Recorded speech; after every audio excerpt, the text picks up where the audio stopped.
Hi, my name is Cleo McMurra, and I am Adelia Starfire's mother.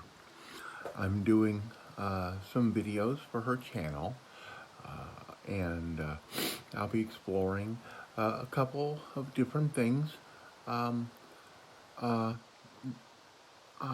that are really, I think they're specific to our situation, but there are some generalities that anyone can listen to.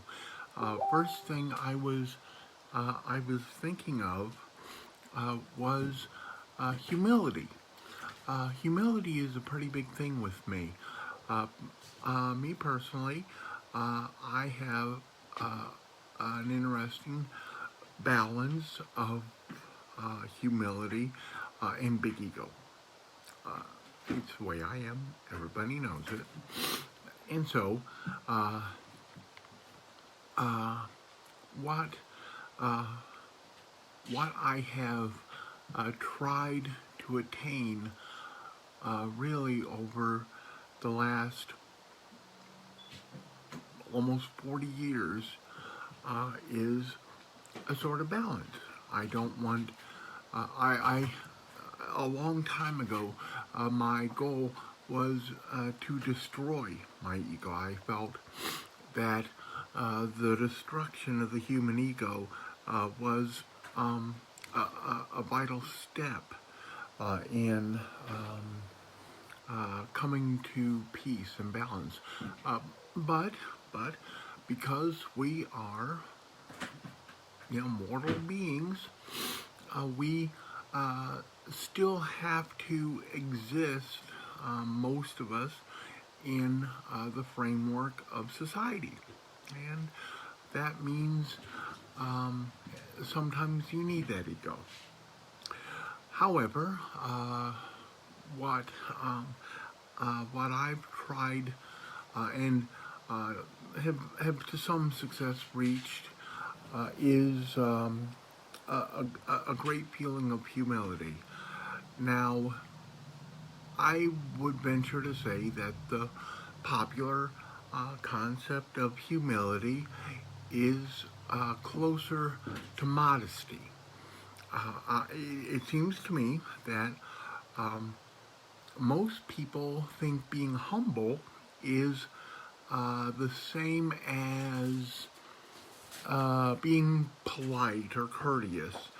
Um, for instance, someone says to you, "You look beautiful today," and uh, and some people will say, "Oh no, I'm just whatever." And there was a time that that would have been me too, uh, but that's not humility. That's modesty, and it's false modesty. Uh, uh, what um, uh, what I came to as as both a way of thinking and as a uh, as a, a, a state of being is that when someone compliments you, and this is by far not the sole province of humility, but when someone compliments you, um, I no longer tell them they're wrong because that invalidates them. That invalidates them, and that's not fair either.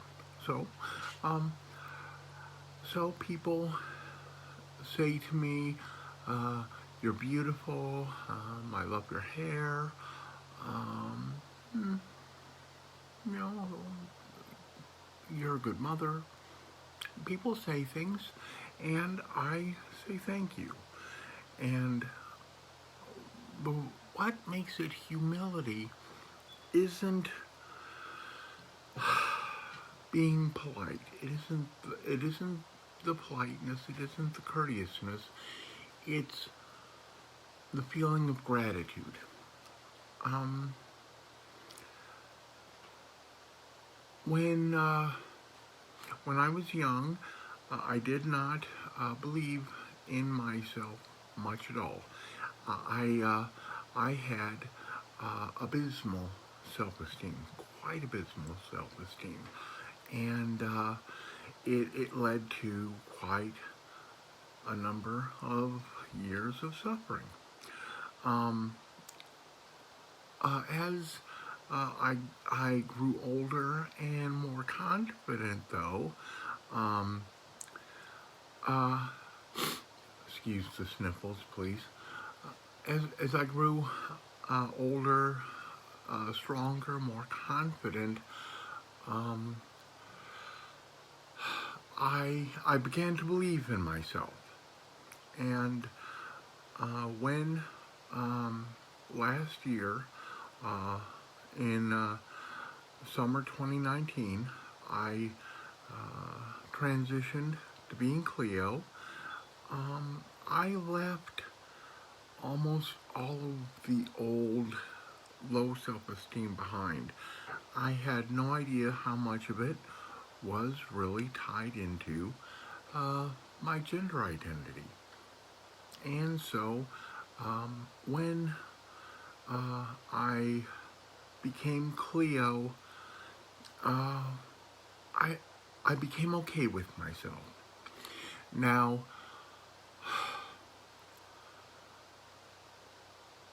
that does not mean pride, um, false pride. It doesn't mean um, uh, it. It doesn't. It doesn't mean that I believe I am more. I'm somehow better than anyone else. It's not that. It's that I I know. Well, there's the old Clint Eastwood line from I think Magnum Force, one of the Dirty Harry movies, where he says a man and a woman got to know their limitations, and I long time ago came to terms with what my limitations are, and so when I achieve something within those limitations, when someone says to me, "You're beautiful, you're special, I love you," I don't feel like I deserve it, but I don't feel like I don't deserve it either. I simply accept this is how this person feels about me. Their emotions are genuine, their emotions are valid. And so when they say to me, "You're beautiful," or what have you, I feel gratitude. I feel a sense of strength, um, a sense of being positive. It and I don't allow it to go to my head anymore. I used to. I don't now. It's I accept that some people feel I'm beautiful, and I accept that some people don't. Big world. So so how does this fit into the mother-daughter relationship, though? Is what you're wondering, and this is where I was going. Um, uh,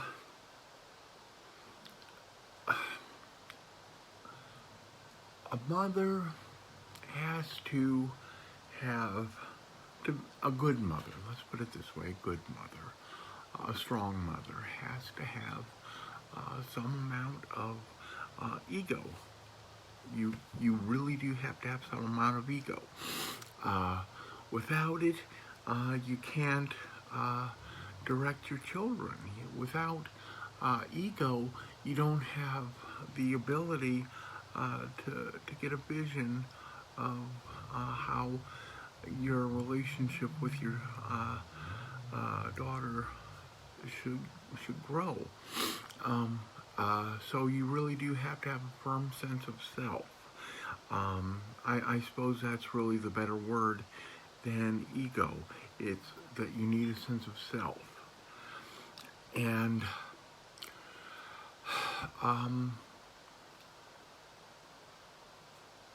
humility comes into it by allowing that you make mistakes,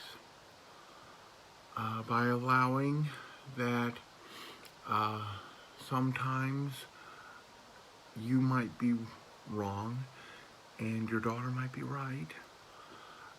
It's allowing that your child may grow beyond you. It's hoping your children will grow beyond you. You want your children to flourish, of course you do. And so,